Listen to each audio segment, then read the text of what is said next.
हैं ज्ञान का सरोवर और इसका मिलके बना फिर ज्योति सरोवर। अभी आपने दर्शन किए होंगे सामने, तो वहाँ पर लिखा हुआ है आदि गुरु शंकराचार्य। ये आदि गुरु शंकराचार्य जी बताते हैं कि 1200 वर्ष पहले जब उन्होंने पूरे भारत को घूमा, वो घूमते हुए यहाँ पर भी आए और उन्होंने बैठकर यहाँ पर पूरा मेडिटेशन किया, ध्यान किया, महसूस किया इस बात को, और फिर उन्होंने कह दिया कि भगवान जो कृष्ण ने गीता गाई थी वो ठीक इसी जगह पर ही गाई। आज से 5,500 वर्ष जो कि महाभारत का युद्ध लड़ा गया, ये पूरा ही 48 कोस का यानी कि 156 किलोमीटर में महाभारत का युद्ध लड़ा गया।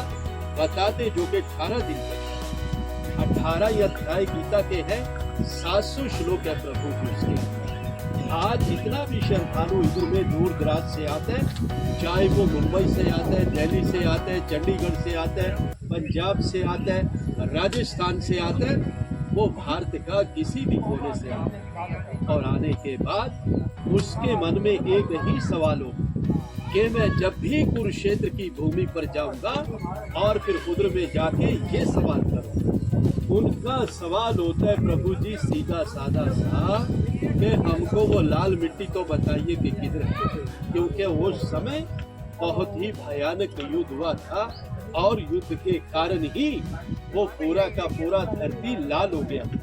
लेकिन आज वो लाल धरती अब खेतों के अंदर तो हमें दिखाई देता है कहीं कहीं पर, लेकिन अब हमें अभी दिखाई देना बंद हो गया। उस जमाने में बताते हैं कि उस समय में ना तो किसी का मकान था, ना किसी का घर था, ये बिल्कुल एक बंजर जमीन था कि जिधर में महाभारत का युद्ध लड़ा गया। आज हम जिस पवित्र भूमि पर आए हैं, ये है मध्यम यानी कि सेंटर पॉइंट, कि जिधर से भगवान कृष्ण जी ने अर्जुन को गीता सुनाई।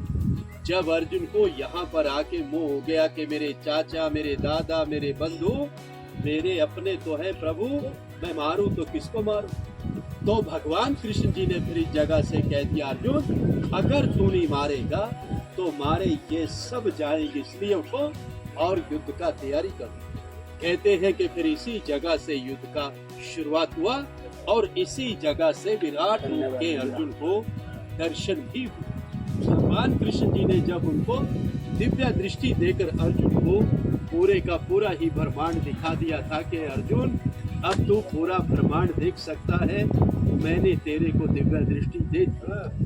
कहते हैं कि फिर इसी जगह पे आके अर्जुन का जो मोह था वो पूरी तरह से भंग हो चुका था। इसी जगह से युद्ध का शुरुआत हुआ और अंत पे आके युद्ध यहाँ समाप्त हो गया। ये जो पेड़ हम देख रहे हैं सामने, भगवान कृष्ण जी ने इसी पेड़ के सामने अर्जुन को गीता सुनाया था और गीता सुनाते समय ये पेड़ भी सदा सदा के लिए अमर हो गया था। और तभी इस पेड़ का नाम पड़ा अक्षयवट। तो बहुत सारे श्रद्धालु आते हैं, पेड़ को नमस्कार करते हैं।